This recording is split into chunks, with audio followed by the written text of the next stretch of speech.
కాదు, అచ్చెన్నాయుడు అన్న గారు బిఫోర్ స్పోర్ట్స్ మినిస్టర్, మీరు బిఫోర్ స్పోర్ట్స్.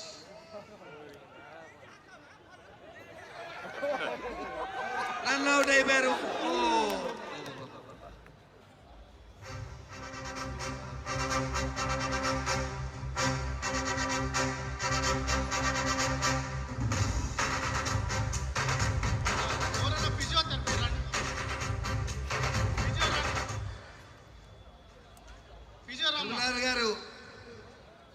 తిరుమల గారు మంచి బ్యాటింగ్ చేశారు. అవుట్ అవ్వలేదు. ఫిజియోథెరపీ మెడికల్ డిపార్ట్మెంట్ వాళ్ళు ఫిజియోథెరపీ వేస్తే ఎవరున్నారో దయచేసి వెళ్ళండి. గట్టిగా అందరూ చప్పట్లు కొట్టండి. మంచి బ్యాటింగ్ చేసి వచ్చారు.